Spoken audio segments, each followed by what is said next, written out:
Real Travels. Value for money. Food trip. Accommodation na sulit. Real Travels. Because adventures are the best way to learn. Hey guys, welcome to Real Travels. My name is Shaira de la Peña, your host and travel buddy here in this show powered by FEBC in collaboration with Shutterlight Digital. We're on our third episode in our Vietnam series and we will explore Vietnam's hidden gem, Ninh Binh.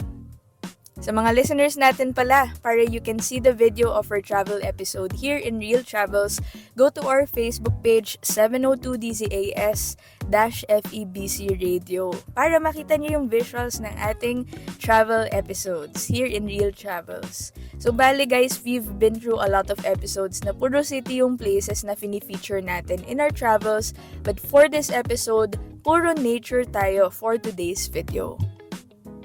So, let me share to you guys a very beautiful place in Vietnam that's just 2 hours away from Hanoi, which is the city of Ninh Binh. It's a small city in the Red River Delta of northern Vietnam.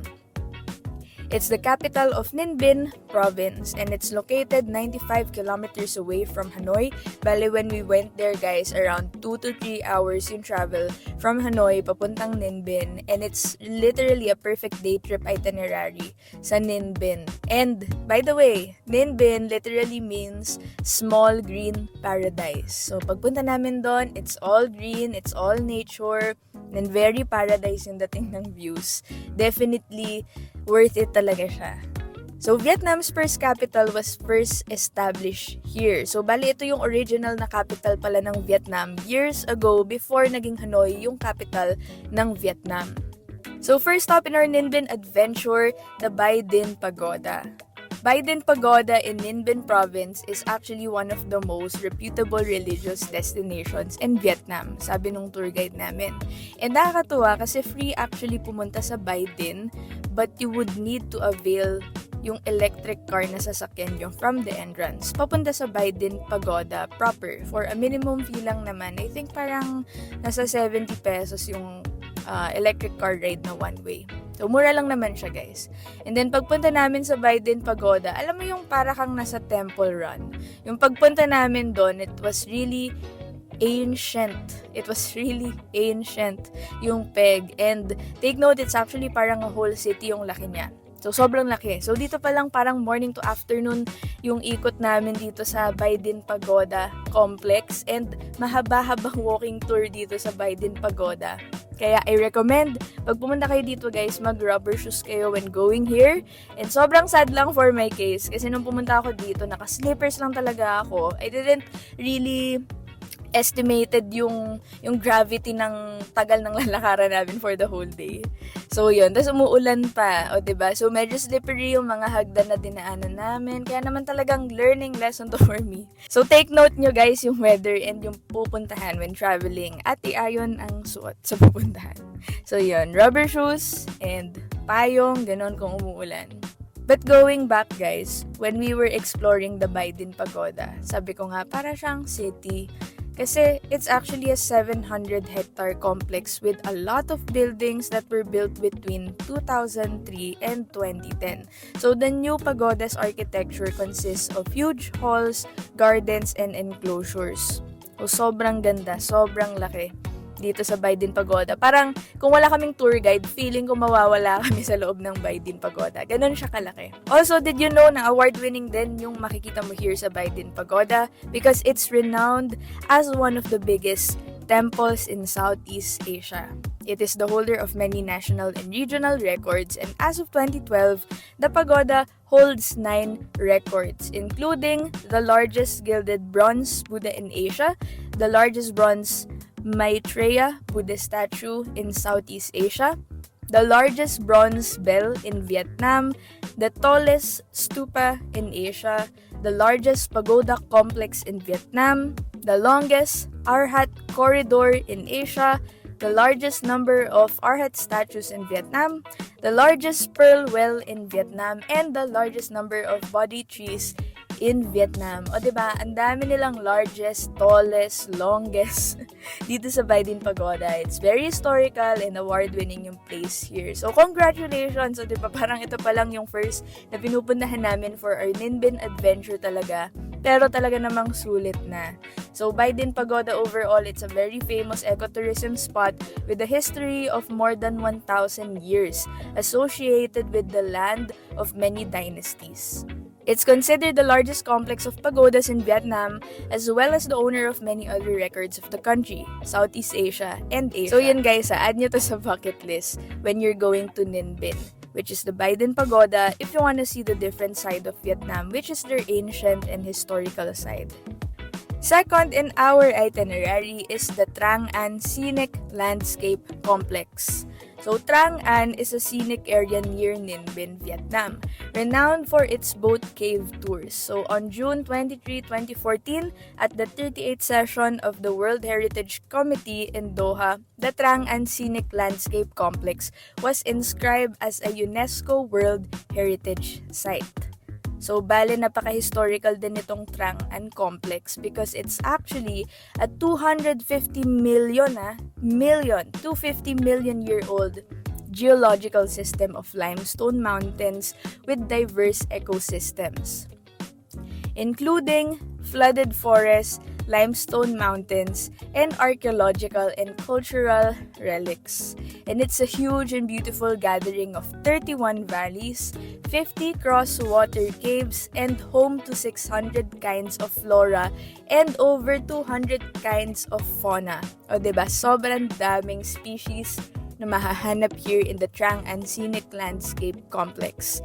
Many of them are in the Red Book of Vietnam. So, yung meaning ng Red Book pala sa Vietnam, it's actually referring to Vietnam's Red Data Book. So, that book is actually a list of rare and endangered species ng fauna and flora that's native to Vietnam. So, dito pala sa Trang An, nandito yung place na ang daming plants and flowers na species na sa Vietnam lang makikita or originated sa Vietnam.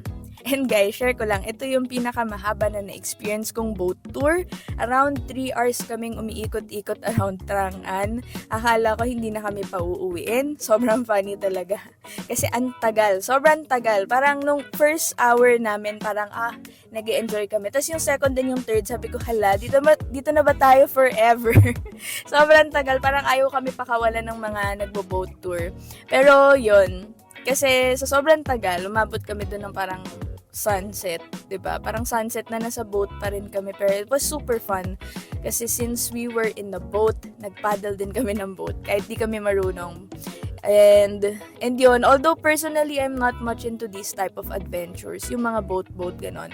Nag-enjoy pa rin ako kasi I got to talk to some Vietnamese locals na kasama sa tour.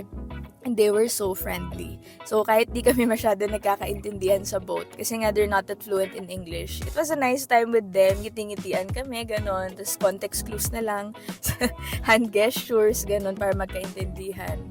And then, when we were exploring Trang An, it was actually iconic yung experience kasi yung Trang An, based sa mga naririnig ko sa mga kasama namin sa tour, parang nga siyang Palawan ng Vietnam, ganon. Like, if you're going to Hanoi, you should go to Ninh Binh, specifically Trang An, kasi it's a must-see destination really when traveling to Vietnam.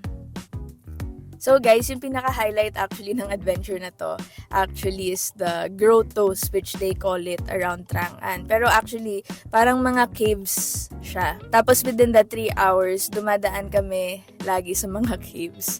Tapos di ko alam kung matutuwa ako or maloloka kasi every time we pass through a cave, pababa ng pababa yung ceiling ng cave, as in parang spaghetti kasi pababa ng pababa. Okay.